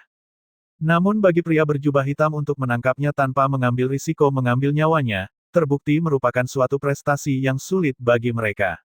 Oleh karena itu, kepala keluarga Su setelah memperhatikan mereka sebentar, berteriak. Sekelompok besar sampah tak berguna. Dia melompat terbang di udara saat kekuatan mistik yang kental dan kuat berkumpul di telapak tangannya sebelum dia menyerang. Bam! Guan Xilin terlempar karena serangan telapak tangannya, dan pada saat yang sama ketika tubuhnya terbang kembali, seteguk darah muncrat darinya dan bahkan sebelum dia bisa berdiri setelah jatuh ke tanah, hampir 10 pedang panjang sudah terhunus, menekan tenggorokannya, tidak membiarkannya bergerak sedikit pun. Pada saat itu, seorang penjaga berjubah hitam berlari ke sisinya. Kepala keluarga, kami telah mencari tempat itu dari dalam keluar dan tidak menemukan orang lain. Hanya pemuda yang berlari keluar dari belakang tetapi ada 2 saudara laki-laki kami yang mengejar. Pada saat yang sama, Leng Hua yang berlari keluar melalui pintu belakang mendapati jalannya dihadang oleh 2 penjaga berjubah hitam. Ketika 2 penjaga berjubah hitam melihat bahwa Leng Hua adalah orang biasa tanpa kultivasi apapun, mereka memandang rendah dirinya sepenuhnya. Kamu tidak akan bisa melarikan diri. Serahkan saja dirimu. Saat dia berbicara, pria berjubah hitam itu bergegas meraih tangan Leng Hua untuk meraih pergelangan tangannya, berpikir untuk menangkapnya dan membawanya kembali ke depan halaman. Siapa sangka tangan yang ia raih justru malah dicengkeram, dan dalam sekejap itu, ia merasakan seluruh tubuhnya ditarik lalu didorong, hingga menabrak pria berjubah hitam lainnya. Apa yang kamu lakukan? Pria lainnya terbentur kepalanya dan dia mengeluarkan kutukan secara refleks. Dia mendorong pria yang terjatuh ke arahnya dan melihat pemuda itu mengambil kesempatan untuk berlari lebih jauh. Dia memanggil Qi-nya dan mengayunkan pedang di tangannya, mengirimkan gelombang energi terbang keluar dari pedangnya. Meminta kematian. Leng Hua menjerit kesakitan, dan dia tersandung saat dia merasakan rasa sakit yang panas dan membakar di punggungnya. Dia merasakan cairan hangat mengalir di punggungnya dan wajahnya langsung menjadi pucat. Namun langkahnya tidak berhenti sambil terus berlari ke depan. Namun, sesosok tubuh berwarna hitam melompat dan dengan mudah melewatinya untuk berdiri di depan jalannya. Teruslah berlari. Mengapa kamu berhenti? Jika kami bahkan tidak dapat menangkapmu, bukankah kami akan dianggap sebagai lelucon ketika kami kembali menemui mereka?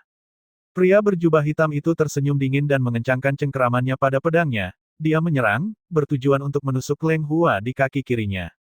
Namun sosok pemuda yang berada di hadapannya tiba-tiba melintas dan menghindari serangannya.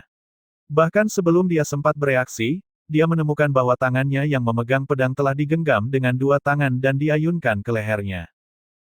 Penjaga berjubah hitam itu hanya punya waktu untuk terkesiap tak percaya ketika dia melihat pedang di tangannya sendiri terayun ke arah lehernya sendiri.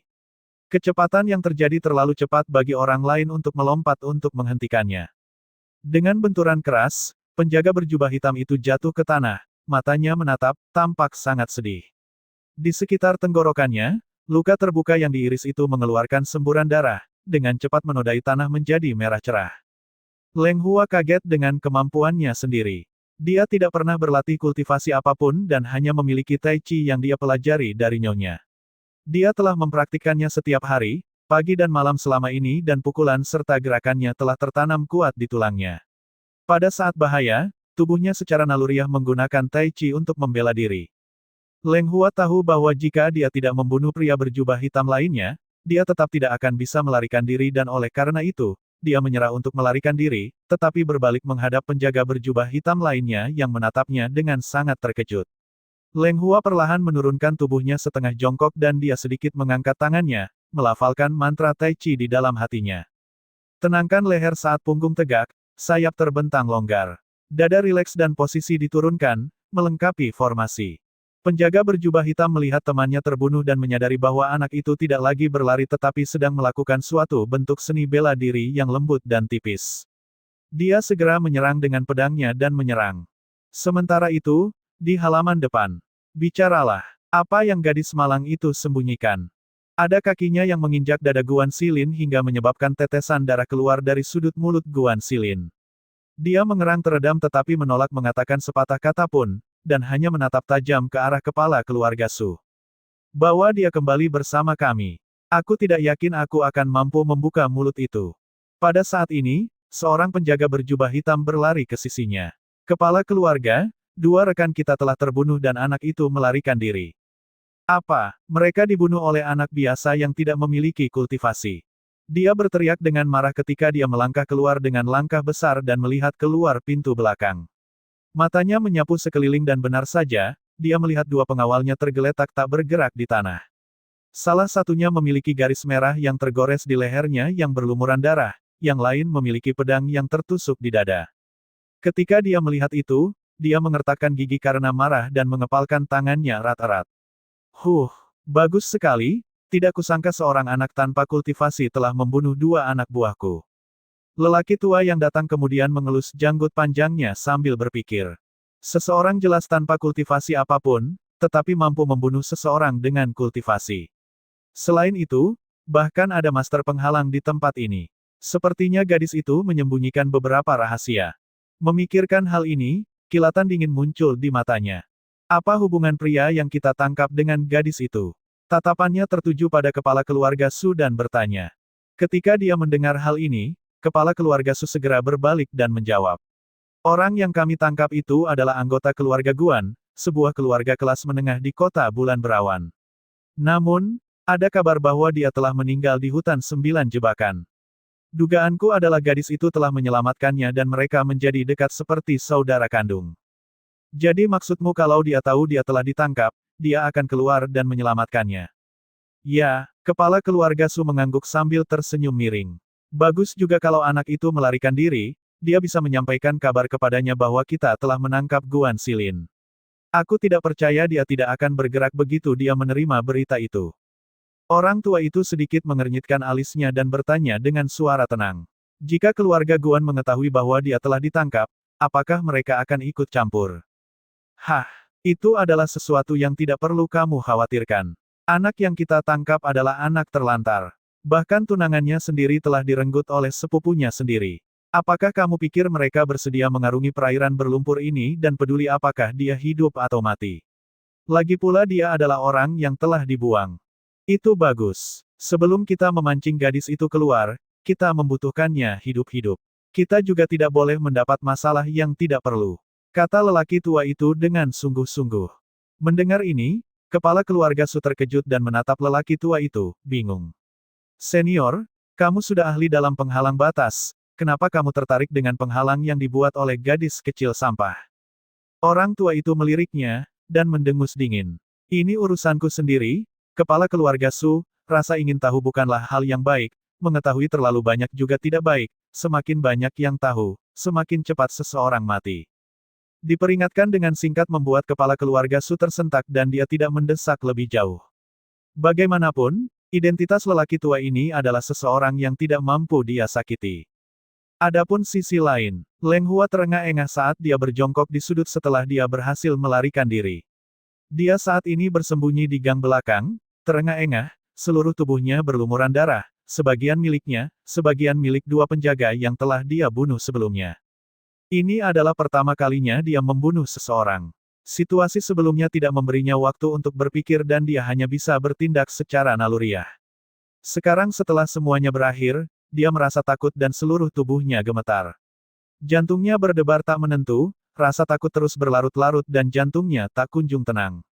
Setelah bersembunyi di gang untuk sementara waktu, hanya setelah dia melihat bahwa tidak ada gerakan lebih lanjut dan memastikan bahwa tidak ada pengejar, dia kemudian mengatupkan giginya dan berdiri. Memanfaatkan kegelapan malam, dia diam-diam bersembunyi di balik tabir malam dan melarikan diri menuju ke arah punggung Bukit Bunga Persik. Dia tahu bahwa Nyonya memiliki identitas lain sebagai dokter hantu dan juga memiliki hubungan baik dengan pasar gelap.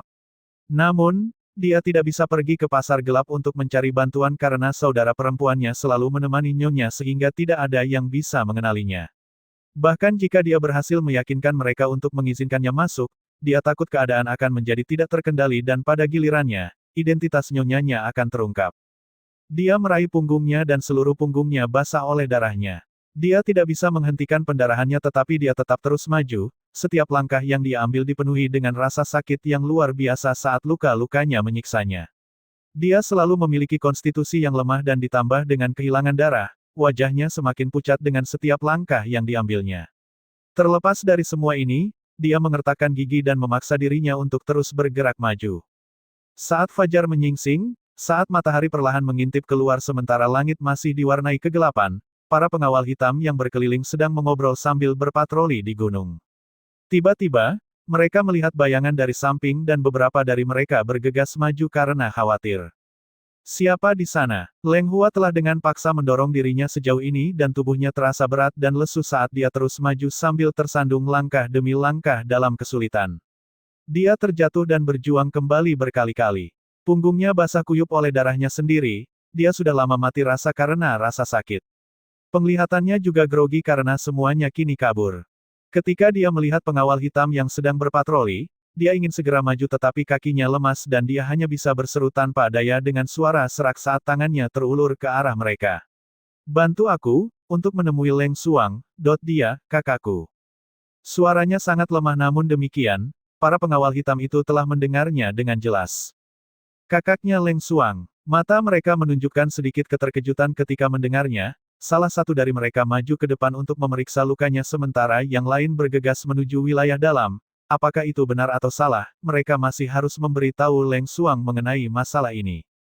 Apa katamu, adikku? Ketika dia keluar untuk memeriksa penghalang, dia mendengar pengawal hitam melaporkan masalah tersebut kepada kapten, hatinya melonjak ketakutan. Di mana dia sekarang? Di mana? Bawa aku ke dia, cepat. Leng Hua seharusnya bersama tuan muda di halaman. Kenapa dia datang ke sini? Apakah terjadi sesuatu? Ketika Leng Xuang bergegas mendekat dan melihat Leng Hua yang tidak sadarkan diri berlumuran darah, jubah birunya diwarnai merah seluruhnya dan wajahnya seputih spray. Dia bingung dan hatinya tersentak kaget. Dia berteriak, Leng Hua. Dia mulai berteriak histeris dan ingin segera maju untuk memeluknya tetapi tidak tahu harus berpegangan di mana. Dia hanya bisa berteriak dengan cemas, lebih cepat. Cepat bawa dia masuk. Yang mendukungnya adalah kapten pengawal hitam dan penjaga lain yang mengikutinya dari belakang. Ketika mereka mencapai penghalang batas bunga persik, keduanya sangat gembira dan berpikir bahwa mereka akhirnya bisa masuk dan melihat-lihat. Namun, saat mereka hendak mencapainya, dia menghentikan langkahnya. Bawa dia kemari. Dia maju ke depan dan dengan hati-hati membungkuk sambil mendukung Leng Hua dan membawanya selangkah demi selangkah ke penghalang bunga persik. Segera, kedua siluet itu tidak lagi terlihat saat mereka menghilang ke dalam bunga persik. Betapa misteriusnya, kita sudah berada di sini selama hampir sebulan namun kita belum pernah masuk ke dalam sebelumnya. Memikirkannya saja membuatku merasa agak tertahan. Penjaga hitam itu bergumam pada dirinya sendiri, hatinya diliputi rasa penasaran, terutama tentang identitas orang yang tinggal di dalam. Kapten pengawal hitam memandang ke depan sambil berpikir dan melihat kembali ke pengawal hitam itu dan berkata dengan nada berat. Bukannya kamu baru saja mulai bekerja sebagai pengawal hitam, sehubungan dengan peraturan kami, kamu seharusnya sudah hafal dengan baik sekarang. Hal-hal yang tidak dimaksudkan untuk diketahui, jangan tanya, jangan penasaran. Tidak ada gunanya mengetahui hal-hal ini. Ya Pak, setelah diperingatkan oleh kaptennya, pengawal hitam dengan cepat menundukkan kepalanya karena malu. Leng Xuang membawa Leng Hua yang tidak sadarkan diri ke kamar dan memeriksa lukanya. Dia segera membalut lukanya dengan sederhana dan segera pergi ke pintu Feng Jiu dan mengetuk. Nyonya, Nyonya. Urgensi terdengar dalam suaranya yang tegang dan ada juga sedikit kepanikan di dalamnya. Feng Jiu yang sedang tidur tergerak dan terbangun ketika dia mendengar panggilan Leng Xuang. Dia mengenakan jubah dan membuka pintu. Apa yang telah terjadi? Suaranya masih terdengar serak tapi matanya waspada. Karena dia tahu Leng Xuang tidak akan mengetuk pintunya saat fajar menyingsing jika bukan karena keadaan darurat. Nyonya, Hua kecil datang, tetapi dia tidak sadarkan diri dan berlumuran darah. Saya khawatir sesuatu telah terjadi pada Tuan Muda. Ketika dia mendengar ini, hati Feng Jiu tenggelam. Di mana dia? Cepat, bawa aku ke dia.